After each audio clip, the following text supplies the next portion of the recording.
Glimmer 1.3. I glanced up when I heard the oncoming motors.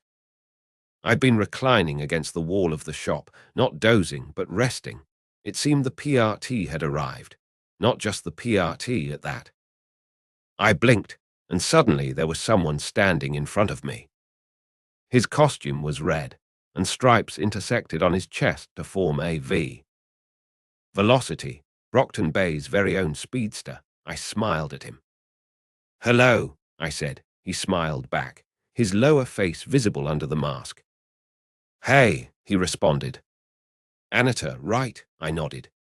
"These four were about to rob this place," I said, jerking my head back at the noodle shop. "I stopped them." "I can see that," Velocity said, gesturing to the PRT troopers just now getting out of their patrol vans. The men came forward and began to load the unconscious bodies onto the vehicles. Then he turned back to me. "So, Anita," he said, "is this your first night out?" I nodded. "I only got my gear into working condition today," I said. "I mean, my spear isn't done, but I didn't intend to be stabbing anyone today anyway." "That's good," Velocity said with a chuckle. "Killing someone is usually a bad way to start a heroic career." "I assume you are going to be a hero."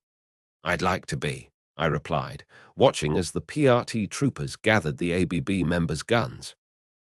I handed one of them the magazine I'd been idly playing with while I waited. "Well, I'd say you're off to a good start," he said. "What happened here, exactly?" "I was on the rooftops," I said, "and I saw these guys coming out of the alley."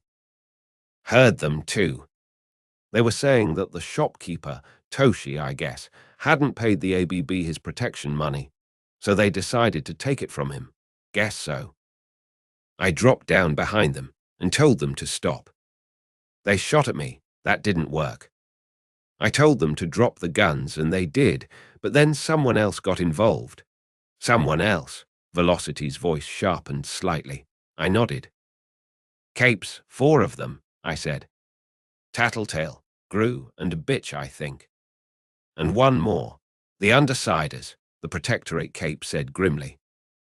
"Small-time villain team. I guess Bitch is another name for Hellhound."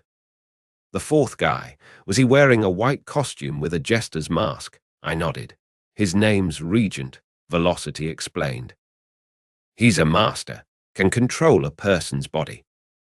It apparently takes him a while to get full control, though." "Bitch is another master. She can enhance and control dogs." "I saw them," I said. "Those big mutant things." "Those are dogs," he nodded. "She touches them, and they grow. I think it wears off after a while. Gru creates big dark clouds which mute sounds and blind you. Apparently, he can sense people on the inside. Tattletale's a thinker. We don't know the details, but she loves picking out people's secrets and taunting them with them. I can't get a read on this girl." It seemed concealment was for more than just hiding from mutant hounds. Gru put one of his clouds over us, I remembered. I tried to get out of the way and got out of the cloud, then snuck up on the others. I guess I spooked them. They called Gru back and ran without finishing the shoplift. "Impressive," Velocity praised. "You're not hurt," I shook my head. "Bitch, Hellhound, tried to set her dogs on me, but I got away." "Nicely done," he said. "Not many people could drive off 4 supervillains without a scratch." "You're Ward's age, I'm guessing." "I am," I said slowly, watching him. "Then have you considered joining up?" Velocity asked carefully. "It's dangerous for an independent hero out here." "You must know that." "I do," I answered. "And I have. I still am, as a matter of fact. Considering, that is. Well, I don't want to rush you," he told me. "Just be careful while you're deciding, all right. We don't get new heroes often, wards or not, and I'd hate for you to die because you were going it alone. The Undersiders are just the start. There's far worse things out here." "I'll be careful," I promised. "Thank you, Velocity," he nodded. "Do you have a phone?" he asked. "I can give you a number for Protectorate Consulting." We offer it to independent heroes. And if you want, I can put your number into the system as an independent we can work with. Sorry, I said, grimacing. No cell phone. Maybe I should get one. Probably a good idea, he agreed. If only so you can call for help if you need it. The irony struck me. I'd been denied a cell phone because one had gotten my mother killed, and if I wasn't careful, its absence might do the same to me. I'll do that, I said. I'll probably get in touch with the Protectorate pretty soon about joining the wards, if only to let you know I've decided not to. Fair enough, Velocity said. Doors opened, though. Good luck, I grinned at him. Same to you, I said. With that, we parted ways. I returned home unmolested. I took off my armor and deposited it in my closet, stored the haft I was working on, and crossed over to my desk, pulling off Nenya as I went. I sighed at the feeling of loss that came with removing the ring. I really didn't enjoy being without one anymore. I pulled open my drawer, placed it in, and then stopped. Why not? I shrugged, took up the last ring, gold and embedded with a sapphire. I turned it over in my fingers for a moment. Villia, I murmured. I slipped it onto my fingers and suddenly felt light as a feather. A cool wind gusted across my skin, caressing me gently, cooling and tempering my aching muscles. My hair billowed slightly around me, and I found my eyes closing serenely. Villia, the ring of air. I smiled, and Villia, still firmly on my finger, went to bed. Running was not especially fun on 3 hours of sleep. I'd done it twice now. But Villia kept me aware and alert, and even soothed the soreness and the aches that came with the exertion. Breakfast with Dad was much the same as it always was, simple, calm, and lacking in real conversation. For months, I'd been upset with him for how little he understood, how badly he knew me. And then I'd felt guilty about it because how could he hope to know me when I told him nothing? Now, I had distance and strength. I could stand on my own 2 feet and didn't need to lean on him, so it didn't hurt when he wasn't there to catch me, but I still wasn't telling him. I hammered away at the last parts of my leggings that day. The gauntlets and the rest of my weapon I'd finish over the course of the week. Then I did my homework. With Villia keeping my thoughts clear and sharp, it was actually very fast, and by that time it was dinner.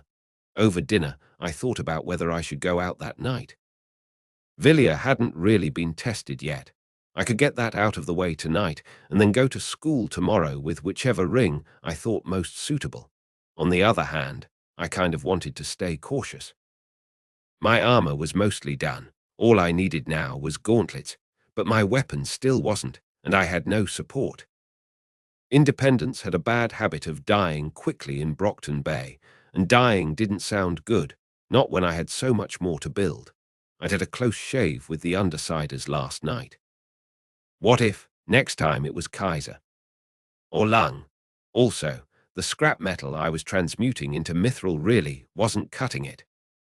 I could transmute any metal into mithril, but purer, stronger ones were easier to work and took less time. I had a feeling the mithril I'd make that way was stronger, too. If I had a steady supply of steel, I could build twice as much in the same span of time, and it'd all be much higher quality. But on the other hand, I didn't really need to finish my spear to go out. The haft was enough for everything I'd be doing with it. I wasn't about to skewer people, even villains. And the gauntlets, while I'd like to have them, weren't actually that important a component to my armor. I'd had a taste of heroism last night. It had been good. The rush of adrenaline that came with combat, short-lived as it was, and the pride that came with knowing I'd prevented a theft. I wanted that. I wanted more of that. Hey, kiddo, you all right? Dad asked, interrupting my thoughts. He was looking at me, concerned, over our chicken and rice. You've been awfully quiet today. Thinking about school tomorrow? No, I said honestly, stabbing a piece of chicken with my fork and taking a bite, thinking, do I tell him? I was thinking about the Protectorate, actually, I said. It wasn't even a lie. He blinked at that. Oh, what about them? He asked. I was just thinking, I said. The triumvirate. They're basically three of the most powerful people in the country, right? Dad shrugged and nodded. Yeah, probably, he agreed. No, I said, shaking my head. Not where it counts. Because they're still protectorate. They still answer to the PRT and to the government through them. Alexandria could crush the president's head like an egg, but she still has to listen to them. That's all about limiting people, isn't it? Dad asked, frowning at me. If we just let people run things because they could beat up anyone who got in their way, it'd be anarchy. No, I know that, I said. But, well, look. Capes have to go into the protectorate if they want to be heroes. I mean, they don't have to. They can try to go it as independents, but I've never heard of an independent lasting longer than a couple weeks without getting folded into another group. There's New Wave, Dad argued. An independent could join them, I snorted. New Wave is a family team, I said, and everyone knows it. I suppose someone could make a new hero team, Dad said. Build it from the ground up. And how do you think the Protectorate would react? I asked caustically. They'd see it as an attack on their authority. No matter how good the new guys were, the Protectorate would find dirt on them, bury them in bad PR, bit by bit, until they had to either accept status as rogues or villains or join the fold. Dad sighed. All right, so say the Protectorate has a monopoly, he said. What's so bad about that? It's not like they can charge more for being heroes, I sighed. Say a cape wants to do something else, I said. Like politics. Problem is, they're either protectorate, which means they can't be in the federal government because they're answerable to it, or they're villains, which means the protectorate won't let them run. Dad frowned. I'm not sure I'm comfortable with the idea of capes running the country. Anyway, he said slowly. What if they decided, I don't know, that normal people were somehow less than them? I snorted. Then they get shut down, I said. The other capes and the normal people wouldn't stand for it. Empire 88's still around, Dad reminded me. I blinked. That was a good point. I shook my head. Fair enough, I said. That wasn't my point anyway. My point is, why does the Protectorate keep that system in place? Surely, they could change things around if they wanted to. Why are the triumvirate content to just run around in costumes rescuing kittens when they could easily be running the place? Maybe they don't want to, Dad shrugged. Power, I said, always wants more power. Doesn't it? I don't know, Dad said with a huffed laugh.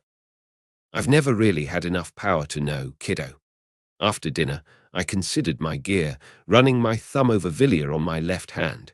Power always wants more power, I thought. Right now, this city was in the grip of men for whom power was the end unto itself. People who would happily crush people like my dad under their feet if it meant even a tiny speck more power for them. And for years, they'd been running a campaign of aggression against the heroes and the innocent of this city. Not one day more. Look out, Brockton Bay. Anita was coming. Maybe I'd run into Kaiser or Lung, but with Villiers I'd see them well before they saw me. I was done being afraid of bullies. Tonight, I paid this city's scumback a bit for the hell they'd put me through. I knew for a fact there were villains in this city who were well within my weight class. I'd focus on them, avoid their betters, and get to work.